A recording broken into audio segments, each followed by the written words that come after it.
Well, speaking, Shane, of the number one team in the country, maybe in your eyes, Tennessee goes on the road, just destroys LSU, Shane. I mean, this was a sight to behold, 40-13. This was literally, Shane, the second worst home loss Brian Kelly has ever suffered. And this is a guy that he actually has more wins in college football than Nick Saban. He goes back that far. But this was just complete and utter domination, Shane. Tennessee, 6 of 6 in the red zone for 30 points. That was killer. LSU was 2 for 5 for 13 points. Tennessee was 3 for 3 on fourth down. LSU 0 for 3 on fourth down. And how about this stat, Shane, from the SEC Network? Tennessee's 27-point win was ties for the largest Tennessee road win against an SEC West opponent since the league split into divisions. So, man, this is just, we keep saying it's a new era on Rocky Top, and they just continue to prove it. I mean, Tennessee's as dangerous as anybody in the country right now. Oh, and they look good doing it, buddy. They look good. LSU had to play the perfect game, and they could not get out of their own way. I mean, opening kickoff, fumbling, special teams. Next thing you know, we're up 10-0. And I don't want to take from LSU. LSU's got a hell of a ball club, brother. And there was fighting. There was moments in this game you thought, man, these guys could get back into this thing. But they just couldn't keep up. And that's what we talk about with the Tennessee Volunteers. You just cannot afford to get behind multiple scores because you cannot play catch up with a team that is built to play that type of offense. Right, and this Tennessee team's coming together in ways, that we still had questions for him. Shane, Jabari Small, 22 carries, 127 yards, 2 touchdowns. And you got to remember, this was with a reshuffled offensive line. Gerald Mincey, their left tackle, out for this game. Brew McCoy, 7 catches, 140 yards. Jalen Hyatt, 4 catches, 73 yards, 2 touchdowns. And that is, of course, with Cedric Tillman out. Yeah. And then the big question, Shane, we had, can they run the ball? That's how they'll keep this thing going. 28 carries, 55 rushing yards for LSU, 2 yards per carry on average. I mean, Tennessee's dominating the line of scrimmage. Again, it's a different story doing it against Alabama. We'll see how they match up there. But, man, LSU I thought was, in the top half of the SEC. I still have them there. Yet they got dominated at home. And these fans, Shane, again, I've never seen Tiger Stadium take it over like it was there on Saturday. That was something, wasn't it? Oh, them balls are hungry, son. They'll go anywhere. Wherever you want to play, we'll be there. So this is, again, this is uncharted territory. My kid doesn't know a winning season like this in Tennessee. I mean, you got to think, last time we've remained undefeated was 1998, over 20-something years ago. So this is unusual for us. Now it's not unusual for LSU fans, and that's probably why they packed up. Just a few years ago they had a natty. So I told you the biggest problem with this game was the fact it was played at noon, and I feel like the noise wasn't a factor. I hate to say it, brother. I know it got a little wild at times down there, but it never felt like that was the reason that we couldn't sustain drives or make stupid mistakes on third downs. That kind of chaos that they create at night at Death Valley, they weren't able to implement it at 12 or 11 Central Time down there in Baton Rouge. Right. Let me ask you this, Shane. After, we're basically at the midway point of the season, you've got to be feeling better about Tennessee's odds, but do you still favor Georgia to win the East? What's your thoughts on that? Oh, man, you're going to clip this shit, ain't you? Here's what – Tennessee can hang with anybody, man. They can absolutely hang with anybody. They can put points up on anybody. Yeah. It doesn't matter who's out there. Tennessee can beat Georgia. They can beat Alabama. That's proven to us, and they're doing it without their star receiver, which they may have back this week. They definitely will have back during that Georgia game, I would imagine. So you're asking me, can they beat the Georgia Bulldogs? Absolutely, man. Missouri beat the Georgia Bulldogs. Yeah. Kent State put it to the Georgia Bulldogs.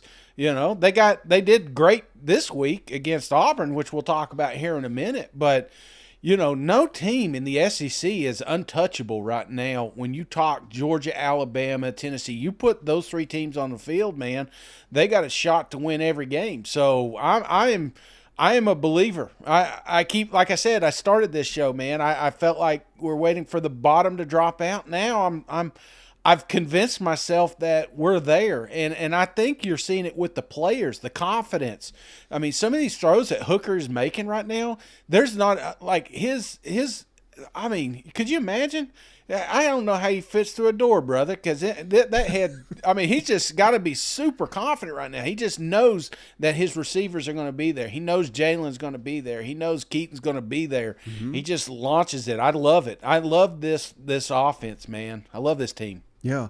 Now, on the flip side, Shane, LSU, one game, we're not writing you off after one game. Tennessee's red hot, but they're in a little bit of a danger zone themselves, Shane. They go to Florida this week. Mm-hmm. Then they host Ole Miss. And then the next game, they do get a bye week, but then it's Alabama at home. I mean, this is a tricky area here where – you got to pull an upset at home or you got to win on the road. I mean, I'm a little concerned if LSU plays like they did here, they may not win a game the next month of the season. I don't know, man. I'm going to tell you right now. I said it when we started talking about this game. LSU impressed me still. Yeah. The scoreboard, if you didn't watch the game, you just, hey, Tennessee smoked them. Well, no, they didn't. They got lucky. They had a couple of breaks and a couple balls bounce our way. But once we got the momentum, then obviously we leaned in on it. But LSU had moments in this game that they showed that they can hang with us. And I think LSU is going to surprise some teams this year. I truly do.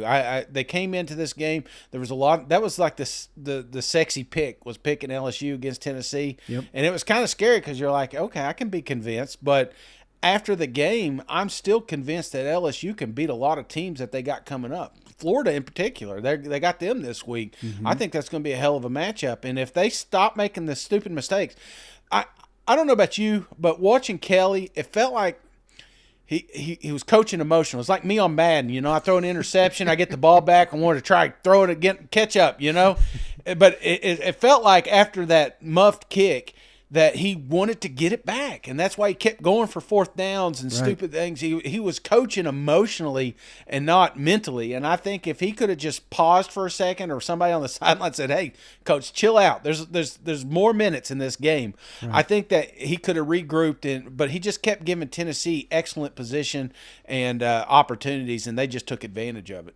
Yeah. Final thoughts on this game, Shane. You just hit on something that I did want to mention. I'm glad you hit it. We've seen it now with LSU. We've seen it with Florida. Tennessee forces you to be super aggressive because you're damn scared of what they can do to you on offense. We remember Billy Napier was like going for it for two, down 11. I mean, say what you want, but not just that play. But we've seen it twice now against Florida and LSU. I mean, they have to go for it every damn time because they have little to no confidence. They can slow or stop Tennessee's offense. And I think that's, that again speaks to how well Hendon Hooker's playing. He's not turning the ball over.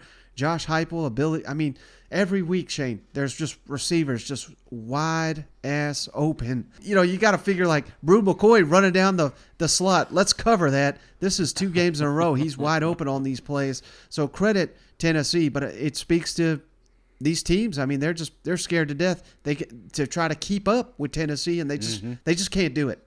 Well, I mean, again, you cannot afford to get down 3 scores on Tennessee because you can't catch up to a program that has no problem moving the ball like they are right now. So I'm with you. Josh, did you sense this, or could you sense this? I mean, this certainly seems like the most thorough performance you've had against the quality in this type of setting. What led to this, and did you sense it coming? What led to it is the work and the effort, the preparation that our players have put into it, our staff too. I don't give them enough credit at times, probably, just with you guys. Our staff does a great job in prepare and consistency, giving them a great plan. Our players work and work the entire week to figure the plan out and to play with tempo and speed and effort and technique. And I said it a week ago, like we've been a long ways away from playing our best football. I'll still say that today too. There's a lot that we can get better at. We'll need to do that next week. But the thing that I love about this program is that everybody inside of it comes to compete every single day, and they enjoy doing that together. And it sounds like it should be everywhere. It's rare that you find that type of energy inside of a program. A lot of games in the stadium, and I've never seen it taken over like that. I know you talked a little bit about the fans already, but just the atmosphere after the game and the way they took the stadium over. What do you think of that? Yeah, the energy from the very beginning, though, like you could feel it as soon as we got anywhere near the stadium. And when our players walked out, man, our fans were in their seats early. You could feel their energy, and as the game unfolded, man, they were a factor and a part of the game for us. And it's rare that you have a fan base that travels the way that ours is right now, man. It's a great time in Rocky Top, and we appreciate our fans. Put teams away. What is it about this team, what is it about the leadership that you've noticed over the past 6 weeks leading where we are? Yeah, I think they're on the same page. They're fighting for the same goals. They understand their plans on their unit and compete really hard. They love each other. And they love competing every day. Like last week's practice, Tuesday and Wednesday, just the way we finished, man. It's a fun team to be around in the way that they practice, and it's because of our staff and the buy-in they've gotten from their position players, and collectively as a program, the culture that's there.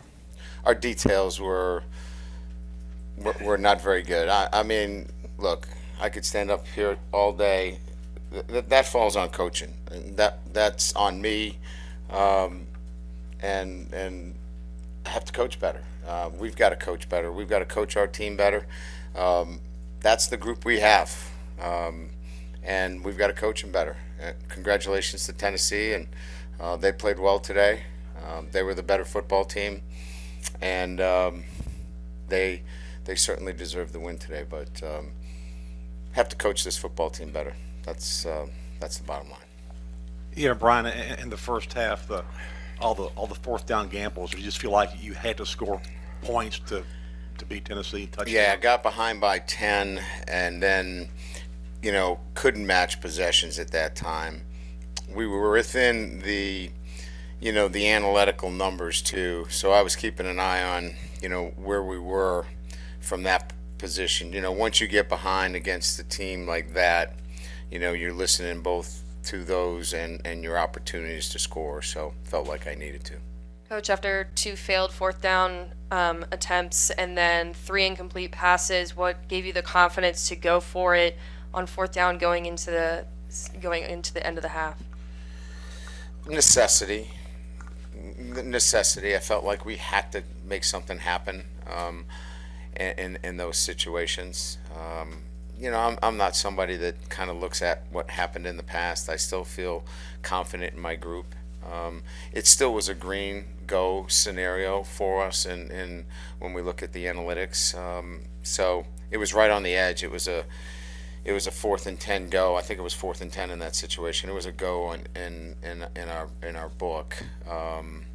So again, I could have taken a conservative route there. I just felt like we needed to continue.